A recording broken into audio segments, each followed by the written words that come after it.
Hello, everyone. Welcome to Everything Arsenal and welcome to the match build up for the Florida Cup final. It is actually a final between Arsenal and Chelsea. It's never a friendly when you're facing Chelsea. It's a game we can't afford to lose. Okay, we can afford to lose it because it's a friendly, but it's a game we have to win for pride. You know, it's like against Chelsea, you cannot just say, let us lose because pride, man.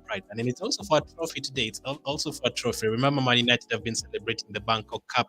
Tottenham have actually just won a cup earlier today. Let us make sure we win a cup as well, just to match Tottenham and United. So as always, we'll be going through Arsenal's lineup, going through Chelsea's lineup. What are we expecting from today? First things first, both of these guys are starting. That is very good news. It's worth staying up for just these two guys. Zinchenko is starting 2 days after signing for Arsenal, and Jesus is starting once again. Things you love to see. So I've put a poll in the chat asking how many goals you think will be scored today. Let me know. Comment down your prediction, your actual prediction for the game after you vote. Do you think we're going to win? Do you think it's going to be a draw and we're going to go all the way to penalties? Or do you think the game will be done within the first 90 minutes? So let us get started. Let us get started with Arsenal's lineup. I knew this was, all of us knew from the predicted lineup I did. I said Arsenal are going to obviously start strong and Chelsea are going to start strong because we all need like less than 2 weeks to the Premier League. So we have to start with our strong team. Right now, we cannot really play the likes of Torreira, Bellerin, and all these players.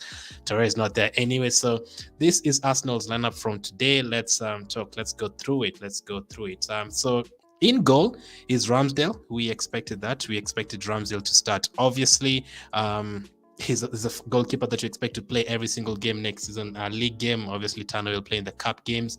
Really, really love Ramsdale. Hopefully, he does well today. Last time against Orlando City, there's a one-on-one save he had to make, and he made it so well. So I have no problem with Ramsdale at all. So he starts in goal. In terms of the back four, Zinchenko, man. I love Zinchenko and he's starting right away. I cannot wait to see how he does in this one. A debut right away, 2 days after. Usually when a team signs players, especially Arsenal, we are made to wait for the players to play. Like always, we are made to wait even a month for these players to play. Rarely do you see players joining and playing immediately. Like for example, Man City, they're still waiting for Haaland to play. All these weeks later, like you have to usually wait for players to adapt for them to play. Zinchenko, I knew this was going to help. Zinchenko being Premier League experienced, he's played against the likes of Chelsea before, he's played against our players before, he's worked under Arteta, and we don't really have anyone in that position at the moment. I knew he was going to get started at left back, and this is the position I expect him to play most of the times. Yes, we might have signed him as a midfielder, but the problem is Xhaka is always fit. I guess that is a positive that our player is always fit, but Xhaka is always fit and Tierney is also always injured. So where do you see Zinchenko playing? Obviously, it's at left back because our left back is always injured, unfortunately. Right back, Ben White. I expect us to see a lot of that next season again because our right back is unfortunately always injured. What can you do? So I expect to see Ben White at right back most of the times. We've been asking Saliba, Ben White, who should play. Some people have been voting for Saliba. Most of the people have been voting for Saliba. I mean, I put a poll last week and I asked, who do you guys prefer, Saliba or Ben White? And I think 75% said Saliba and 25% Ben White. Now, personally, if it was between the two at centre back, which it is, I wouldn't like really make it that obvious, like 75% for Saliba. I don't think Ben White is a bad player. So I think we'll see all three of them playing most of the times together. Ben White, Saliba, and Gabriel, mostly because Tierney is injured and Tomiyasu is injured most of the time. So we could easily see Ben White at right back most of the times, and maybe even at left back. Who knows? Central midfield is a position he can play, but I think with El Neni there, party there, I don't see Ben White playing in that position. And I can see us playing with the back three sometimes. So Ben White is at right back. Let's see how he does there. And then center back, we expected Gabriel and Saliba. Absolutely amazing to see all those three guys on the pitch at the same time. This time it's 4. Last time we had Saliba, Gabriel, and Ben White in the second half against Orlando City, and we were not sure about the left back Tavares. He was being attacked so easily and passed so easily. This time we have Zinchenko there. Like that defense looks so nice all of a sudden, man. Just look at that defense. That looks way too nice. Like we are used to Socrates and Mustafi and Bellerin on the right side, and then sometimes Tavares making mistakes on the left side. Then we're used to the likes of Debussy playing at right back. Like this looks way better, man. Saliba, Ben White, Gabriel, and Zinchenko, good. And to think of it, looking at that defense, two of our best left backs are not there, Tierney and Tomiyasu. So if they can stay fit, we have a really good defense. I did a video last week talking about how we could line up defensively, and I literally talked about like 20 different kind of setups we could have defensively. And for example, this is one of them where you could have Tierney and Saliba and by night and Tomiyasu. This is another one where you could have Zinchenko, Gabriel, Saliba, and Tomiyasu. Like, we have a lot of combinations you could do, and there's also holding in case we want to park the bus. But let's see. So that is the defense. Really happy with that. In terms of midfield, Thomas Partey, I really hope he stays fit, man. Last time, you remember, let me remind you of a bad thing that happened last time we played Chelsea in a preseason game. That is when Partey got injured at the start of last season, when we played Chelsea in the preseason game at the Emirates. That's when he got injured and he missed the whole first part of the season. It was against Chelsea. Let's pray it doesn't happen again. Hoping it doesn't happen again, man. Touch wood and everything you believe in, hoping he doesn't get injured again against Chelsea. But he plays in midfield. We really need him to stay fit next season. Literally changes our game. There's some players, we all believe that's the reason why you didn't get top four is because Partey and Tierney were injured, and I do believe that as well. So Partey starts at the base of the midfield. Xhaka and Odegaard, that is exact midfield I expect us to start with against Crystal Palace in the next 2 weeks. Exactly like that. Partey, Xhaka and Odegaard. And the defense could easily be the exact same as well, unless Tierney gets fit or Tomiyasu gets fit. I actually expect that kind of squad. In fact, spoiler, I think that is the whole team that could start against Crystal Palace in the next 2 weeks, that exact team. But let's go through it. Odegaard, obviously, you saw the quality last time against Orlando City. Like, against Orlando City, we started with the midfield of Elneny, Lokong, and Niles, and that, let's be honest, that midfield was non-existent. Niles had a shocker. Lokong was drifting to the left side. I don't know if that was an instruction or he was losing his position, and Elneny, sometimes it's good, sometimes it's really bad. That's the problem, inconsistency. So against Orlando City, our midfield looked terrible, and it was so bad, I was praying for Xhaka to come in the second half. That is how bad that first half was. I was praying for Granit to be subbed on, and he did. And the moment they came on, him and Partey and Odegaard as well, you could see the difference in quality. It was huge, the difference in quality. So I'm glad to see that midfield. We'll look at Chelsea's team later. So that midfield is great to deal with teams like Chelsea. So Partey, Odegaard, and Xhaka in midfield. That is the exact midfield I expect us to start with next season against Crystal Palace.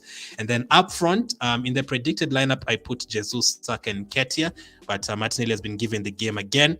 Another reason I expect Martinelli mostly, to be fair, to start the first game is because I think him and Tavares have played a lot of minutes this preseason. Like, I think Martinelli started. Did he start last time? Yeah, he started last time, right? He started against Orlando City, and I think before that he started against Everton. So Martinelli has been playing a lot of minutes. That is why I expect him to start in the first game. Smith Rowe has been injured, unfortunately, and Fabio Vieira has been injured as well. I can't see anyone else playing there apart from Martinelli. So Nketiah is an option. You could have Saka on the left, and then Jesus on the right, and then Nketiah up front. Or you could even have Nketiah on the left. We've seen him there before. But I think Martinelli, being that he's been given so many games in preseason, he looks very, very sharp for next campaign. I think he will start against Crystal Palace. And 2 seasons ago, he scored the win against Crystal Palace, so he loves that ground as well. Jesus, man. What an incredible signing so far. 2 goals against Nuremberg, could have been 4 in that match. Against Orlando City, you could see the difference within the first 2 minutes. He had a shot already. Against Everton, in the first half, they tried to injure him because he was a massive threat. So this looks a very, very decent team. Obviously, there's some improvements you can make. Obviously, if you bring in Tierney and then you take Zinchenko to the midfield, it is a lot better. I don't know. I think the rest of the team is okay. I don't have a problem with Partey, Odegaard, Saka.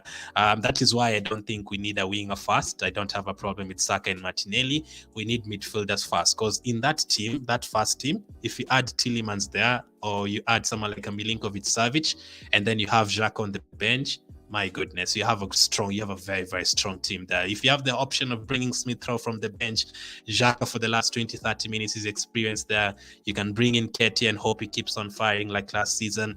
we have a team there. Let's say Tomiyasu Ben White is on the bench as well. You have a quality team. So that is Arsenal starting 11.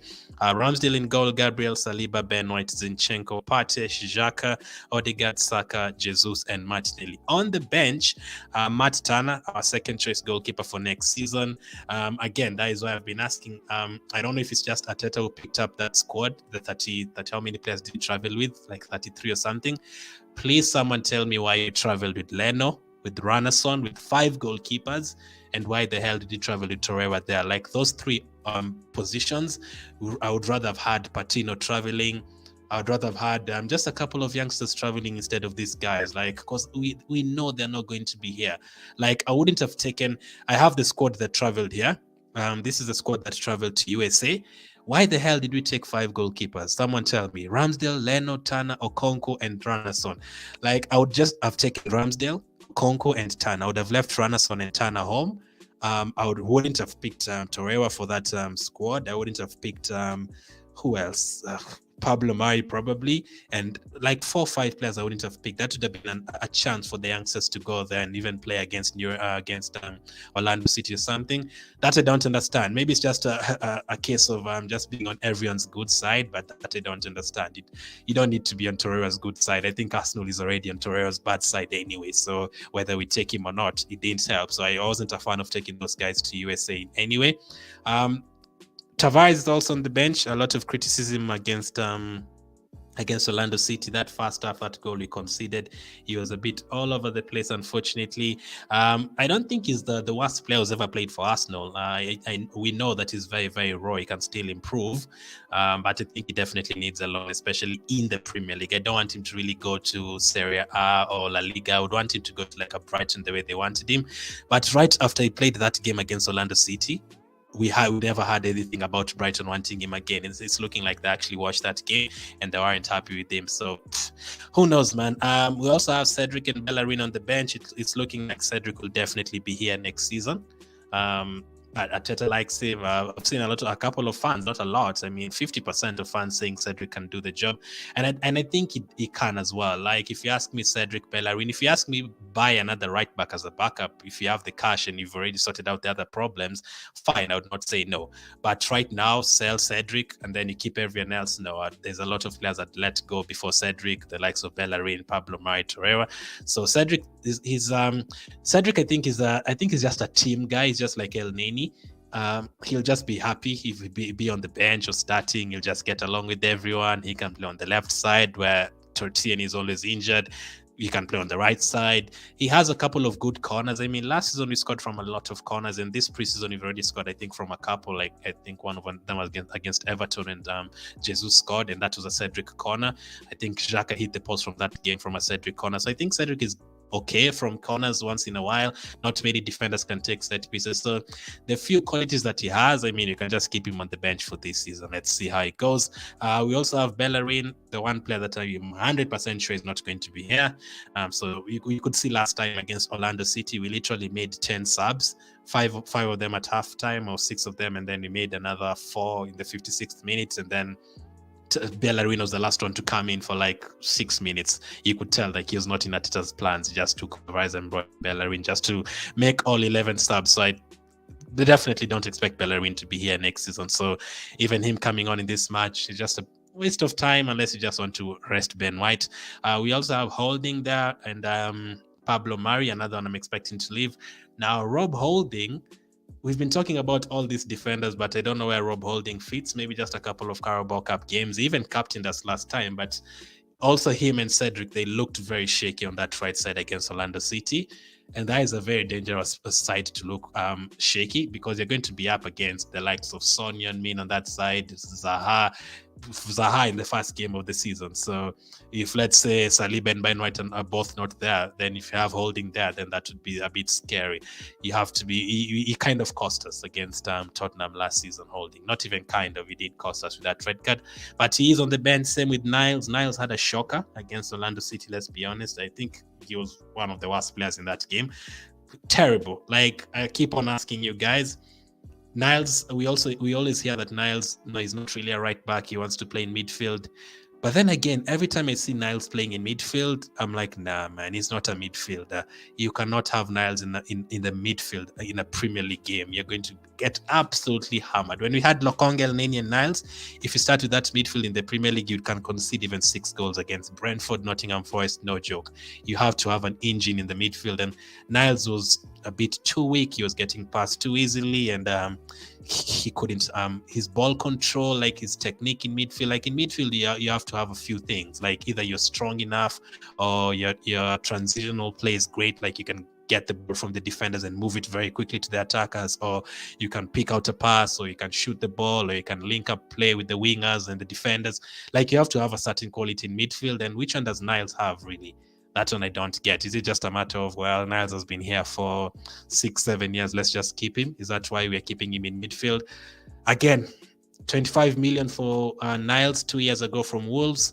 Why the hell didn't we take it? Someone tell me, why didn't we take it? Someone else tweeted the other day on Twitter, like they tweeted, and they said Pablo Mari, Niles, and Pepe are just playing like people who know they're not going to be here. And it's kind of true. I mean, the way Niles played the other day, it just seems like he was like, you know what, I'm not going to be here anyway, whether I should prove myself or not.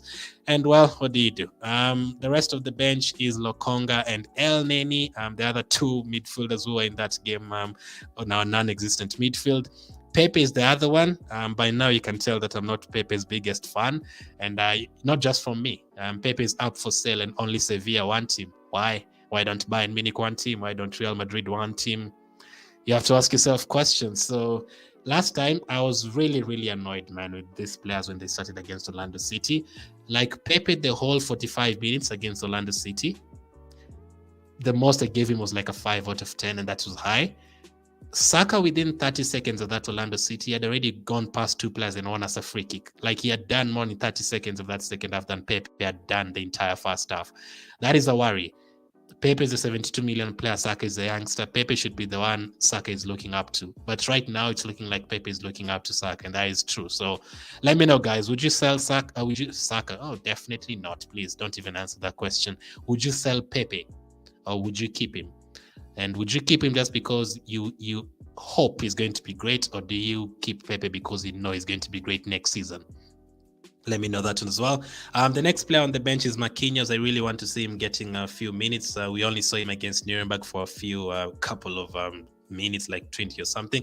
We didn't see him against Everton, and we didn't see him against Orlando City. He's going to feature, especially if Pepe ends up leaving. Marquinhos is going to feature a lot, and there's also a chance he could feature for the under-23s, since we got rid of the likes of Hutchinson, Flores. We've gotten rid of a lot of players from the under-23s. Biereth has gone as well. Balogun could leave on loan. So I mean, I think he could end up playing for under-23s, but hoping he does flourish enough to feature for the main team. And then Balogun is also playing, not playing on the bench. Last time, did he come on? I didn't see him last time. Lenson came on and played well against Orlando City. He actually made an impact. If he does the same today, if he gets a few minutes today, like 30, 40 minutes, and then he does the same and has a promising return, he's one of those players that I'd be happy to give him a chance. Like out of all those players we are talking about selling, Torreira, Pablo Mari, Bellerin, Holding, all those guys, so that you know you need to sell like 10 to 12 players, Nelson is probably the one I'd be tempted to give a chance, because he did very well at Feyenoord, and yeah, he's been an Arsenal boy as well, and he's the one player that I can say has never really been given a chance. I don't agree with you guys who say Pepe has never been given a chance. Pepe has played 116 games for Arsenal. Those are enough chances. Nelson is the one that I don't think he's been given enough chances. Like, I've never seen Nelson starting 5 games in a row. It's difficult to start 5 games in a row in a team like this now with Martinelli, Saka, and all those guys. But let's see how he does today when he comes off the bench. I think by the 60th minute, both teams will make a lot of changes. We also have Nketiah on the bench. I thought he was going to start, but for today he is on the bench. So we're expecting all 11 changes. We also have another player on the bench, but he just couldn't fit on in the graphic. Walters, the youngster, is also on the bench. So we have 3, 6, 9, 12. We have 15 players on the bench. That is way too much, man. That clearly shows you need to get rid of a lot of players. I think Chelsea have less than those in the bench. So that is Arsenal's team. Just a quick recap: Ramsdale, Gabriel, Saliba, Ben White, Zinchenko making his debut. A midfield of Partey, Jacques, and Odegaard. All the three of them came from the bench against Orlando City, and then Martinelli, Jesus, and Saka up front. I've loved Martinelli's and Jesus's link-up play so far. It's looking like they've played for 7-8 years together. Let's see what happens today. Nketiah and Jesus have looked nice as well. Saka with Jesus as well. That is what have been incredibly impressed with Jesus. People keep on saying, you guys are hyping up Jesus. It's only friendly matches. I'm not just talking about the goals. When I look at a striker like this, I'm looking at his link-up play. So his link-up play with Saka, I don't care whether we are playing against a team for under 12s or a team that has just won the Champions League. The link-up play can happen against any team. I just want to see how he talks to Saka. I just want to see how he passes the ball to Saka. How can Saka read his position? That is all I'm looking for. That doesn't really matter whichever opponent you're playing, all those details in the game. So I've really liked his play with Martinelli's combination play with Martinelli, Saka, and also Odegaard the other day. He gave him a couple of really nice through passes. I'm hoping we see the same today. I think Chelsea are playing with the back four, so we could see a lot of that. And then on the bench, Turner, Tavares, Cedric, Bellerin, Pablo Mari, Holding, Niles, Lokonga, Elneny, Pepe, Marquinhos, Balogun, Nelson, and Nketiah. Let's take a look at Chelsea's team. Before that, if you just join, hit the like button and subscribe if you're new. I'd really appreciate it. Let's go to Chelsea's team. So this is how the Blues, our London rivals, line up for today. It's looking like a back four. I just looked at their squad and I made the graphic. I didn't really look at whatever they were saying on their Twitter. So I'm guessing it's a back four from the players, unless Sterling plays at wing back, which I really doubt. So they have Emerson at left back. That is really nice right away. Saka against Emerson, that is really good right away. That is a powerful place we can use. Like, that is a weakness right away. Emerson against Saka, I love that. Let's hope Saka takes advantage of that side. They have a centre-back partnership of Thiago Silva and Chalobah. More Brazilians on the pitch. Thiago Silva would be happy. They would be happy facing each other against Jesus. Chalobah is also there, and Reece James. I mean, we know Reece James goes forward a lot. We know Emerson goes forward a lot. So those are spaces for the likes of Martinelli and Saka to exploit. Odegaard and Jesus in the hole. There are only Jorginho there. There's no Kovacic. There's no N'Golo Conte. So that is also a weakness there. Jorginho is not the best defensive midfielder. So if Odegaard is on his game today, he could use that spot very well, that hole. So Jorginho in midfield. They also have Mount and Gallagher. Gallagher's confidence could be low after missing the penalty last time against Charlotte FC.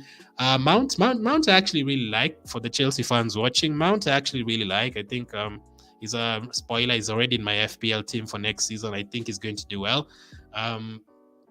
He scored a very good goal, I think, against Club America for them.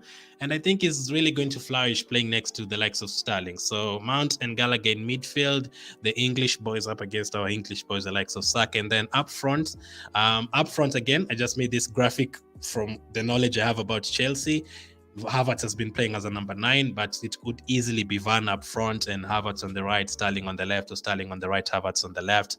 The Chelsea fans would know it better, but I think that is how it's going to be, because Sterling played on the left side against Charlotte FC when he came on. So Sterling, Werner, and Havertz. Do you think that is a team we can beat?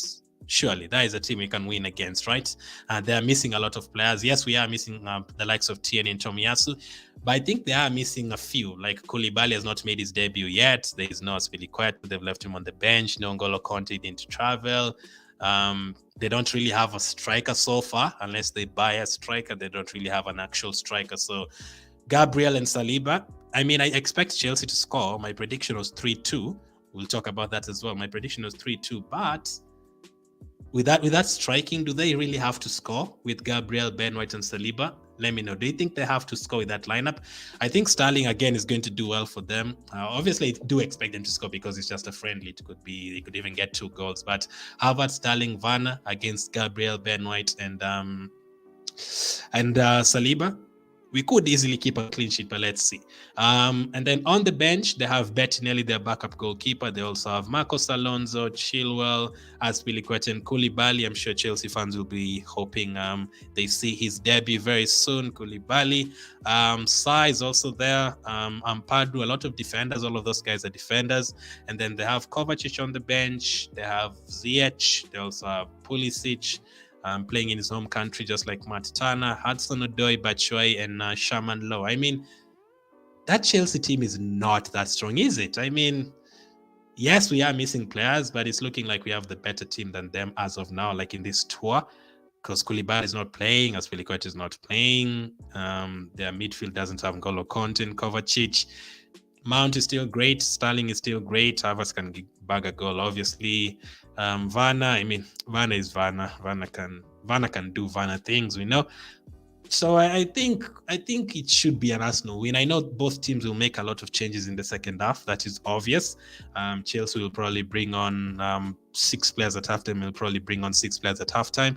So between those teams, the first team, like the team that is starting there for Chelsea and the team that is on the bench for them, which one do you think is strong? Is it the one that is playing right now?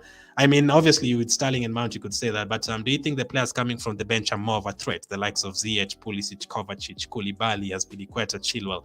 Do you think the players coming from the bench are stronger than the players who are starting? Which one would you be right about? So basically, in the first half, do you expect our first half team to beat their first half team? And do you expect our second half team to beat their second half team? Now, for me, I do expect our first half team, that one, to beat their first half team. But the second half team, I'd be a bit worried. I think their second half team, the players coming from the bench for them, Pulisic, Ziyech, Kovacic, Koulibaly, Azpilicueta, Chilwell, Alonso, I think they're slightly better than the ones we're bringing on in Bellerin, Pablo Mari, Niles. Not even slightly. I think they're way better. I think they're way better than the bench players for us. So if you can try and get a couple of goals in the first half and get a 2-goal lead or something and try to defend it out in the second half, obviously you don't even have to make changes. You can just play with the team until the 70th minute. That would be great. I'm coming to your comments right now, but really, really happy to see Zinchenko there making his debut. Another thing I want to talk about is Zinchenko. Who is Zinchenko going to be marking today?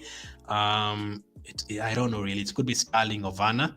So I really can't wait to see how he does against whoever is playing against. I'd really love to see Sterling against Zinchenko, the City boys, and I'd like to see how he defends against the pace of Sterling and stuff like that. So really, really looking forward to see how Zinchenko does in this game. So quick recap of Chelsea's team. They have Mendy in goal. I think they're playing a back four of Emerson, Thiago Silva, Chalobah, and James. A midfield of Jorginho, Mount, and Gallagher. It could also be a 4-2-3-1 for them. I'm not an expert on Chelsea, but it could be a 4-2-3-1. But I've just put a 4-3-3 for now. And then Sterling, Havertz, and Werner up front. And then on the bench, Bettinelli, Alonso, Chilwell, Azpilicueta, Koulibaly, Malang Sarr, Ampadu, Kovacic, Ziyech, Pulisic, Hudson-Odoi, Batshuayi, and Sherman Lowe. That is Chelsea's starting 11. Let me see what you guys' predictions are. Wright is happy that Xhaka is starting. Wow. I know a lot of people who wouldn't agree with you. Personally, if Xhaka stays and becomes a bench player and comes on for 30-35 minutes every single game, I don't mind that at all. But I still do believe there are better midfielders than him. I'm not saying Xhaka is the worst player to play for Arsenal, but a lot of people will share that same opinion. There is a lot of better midfielders than Xhaka. There's a lot of midfielders you can buy, the likes of Milinkovic-Savic and Tielemans. But the fact that we have a lot of games next season, Europa League, and 5 substitutions in the Premier League, I would keep him unless we buy 3 midfielders, which I don't think we will. So I would keep him and have him on the bench coming on, and he can still help us in the other games. So let's see. Those 2 goals, maybe from outside of the box, we could see at least 2 of them next season. I think you'll see a lot of him, right? So if you're a Xhaka fan, I think you'll keep on seeing. I don't think he'll leave Arsenal anytime soon. So if you like him, you're just on the lucky side. I don't think Xhaka is one of those players who could be here forever, whether we like it or not. Sadiki says, thank God Tavares is not starting. He is horror. I mean, again, for Tavares and Lokonga, last season when we signed them, I don't think we were signing them to play 35 games out of the 38 in the Premier League. They ended up playing those games because Partey was injured and he went to AFCON, and Tierney was injured for almost the entire season. I kind of think we threw them into the deep end especially Lokonga. Like in that January when Partey was off for the AFCON and he didn't sign a midfielder. Like we played against Liverpool in that January in the Carabao Cup, and he threw in Lokonga in a midfield pivot by himself up against the likes of Fabinho and Thiago. That is literally throwing him in the deep end. He could not handle that. That Liverpool midfield, Fabinho, Milner, Thiago, there's no way Lokonga would have done great in that one. And then I think, I don't know if it was against Tottenham, we threw him in the midfield again by himself. You cannot do that. I think we threw both of them in the deep end, and Tavares ended up playing way too many games than he did. So you'd notice his mistakes more quicker. If he plays more games, there's more chances that he's going to make more mistakes. The one that really annoyed me is the one that he committed a foul throw against Newcastle last season. But I really do believe we threw them into the deep end. So I would take him out on loan and see how he does, and then probably see how he does for us next season. If after 3 years or 2 years is not developed, then you can get rid. The good thing with signing young players is even if they don't do well, we can just easily get rid of them. That is the good thing. How are you, Arsenal fan? Tactical, how are you, bro? He says this game will be interesting to watch. Absolutely. It's watch Arsenal and Chelsea. Do play Chelsea so many times, like since 2015 or something. We've played them so many times. There was a Community Shield that year. There was an FA Cup final in 2017. There was a Europa League final in 2019, which I rather not remember. There was another friendly in Shanghai like 4 years ago. There was a friendly last season against them. A lot of finals against them. There was a semi-final in the Carabao Cup like 4 years ago. There's been 2 Premier League games every season. Like we play Chelsea so many times. It's always interesting, especially when we win. So let's see. Every time you play them in a trophy like Community Shield, FA Cup, you usually beat Chelsea. I actually think we've beaten them so many times in the FA Cup finals and Community Shield. I think the last time they beat us in a final was like Drogba or something, 2007. I think it was the Carabao Cup of 2007. I think that's the last time they beat us in a cup final, apart from the Europa League, obviously. But we do usually have a better of them. So today is a final for a trophy. Let's hope we get the better of them. And the last 4 or 5 Premier League games, we've done well against them. Arsenal fan, what is your prediction? Come on, you gonna say Shane. Darian says it looks so good. Yeah, man. Zinchenko, Jesus. Like, who knew this would be an Arsenal team you're looking at? Darian says Tierney and Tomiyasu fit. Where did you see that? I don't think they're fit. They are. I've not seen them on the bench. I don't think they are. I mean, they might have returned to training, yes, but in terms of fit to play against Chelsea, I don't think they're that ready. We could see them against Sevilla next weekend. Dennis says, hi, how are you? Dennis also says, I think Arsenal will win 3-2. I agree with that prediction. Wright says 3-2 as well. Come on, you Gunners. I also think Jesus will get a hat-trick. Just imagine that, a hat-trick against Chelsea. That is something I'd definitely love to see. That means you're going to see that special celebration 3 times today. Yes, please. Let us see that celebration 3 times today. Best lineup, I love this. Aziz from Togo. Yeah, very, very good lineup. Do you think that is our best lineup, or do you think when Tierney comes back, he starts ahead of Zinchenko? Or do you think when Tomiyasu comes back, he starts ahead of our other right back?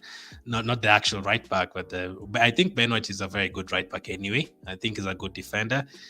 3-2. My prediction is 3-2. Dennis and Shane. I am going for Jesus to score. Obviously, Jesus to score. Saka to score, and probably in the second half, maybe Nketiah to score something.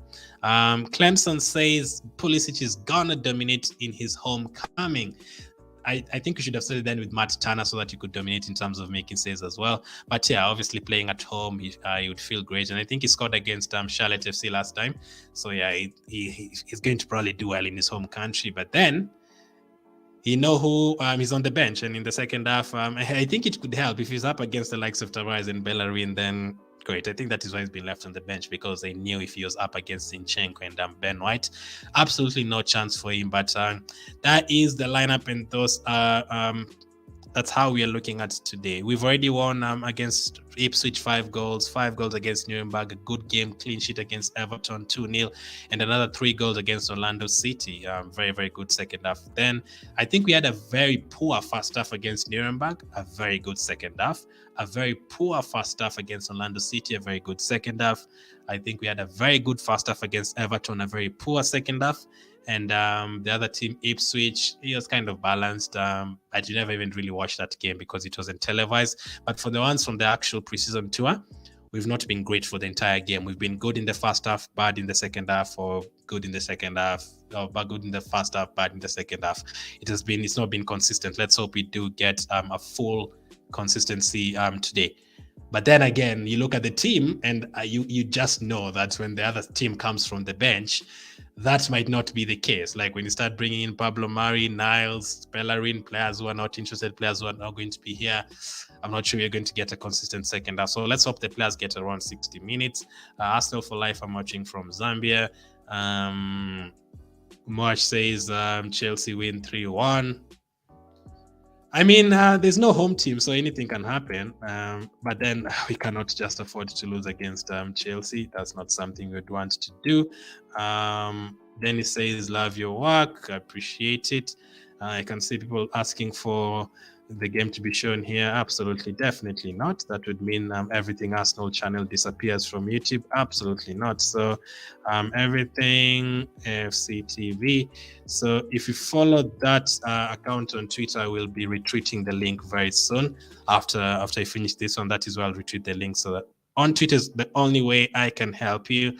Love your work. Thank you, Dennis. I'm going for 3-0, says Shane. So that is the lineup one more time, and then we get done. Ramsdale, Gabriel, Saliba, Ben White, Zinchenko at the back, Xhaka, Partey, Odegaard, Saka, Jesus, Martinelli, Turner, Tavares, Cedric, Bellerin, Pablo Mari, Holding, Niles, Lokonga, El Neni, Pepe, Marquinhos, Balogun, and Nelson Nketiah on the bench. And then for Chelsea, our London rivals, we cannot afford to lose against them. Mendy, Thiago Silva, Chalobah, James, Emerson, Jorginho, Mount, Gallagher, Werner, Havertz, and Sterling starting like it's like a Manchester City reunion. Arteta, Sterling, Zinchenko, Jesus. What the hell is going on? Bettinelli, Alonso, Chilwell, Azpilicueta, Koulibaly, Sarr, Ampadu, Kovacic, Ziyech, Pulisic, Hudson-Odoi, Batshuayi, and Shaman. Those are the two teams that are starting today. The link of the Twitter page I've just put in the chat. Make sure to follow that, and then I'll retweet a link over there very, very soon. Thank you for watching, and catch up with you guys after the game. 3-2. Come on, you Gunners.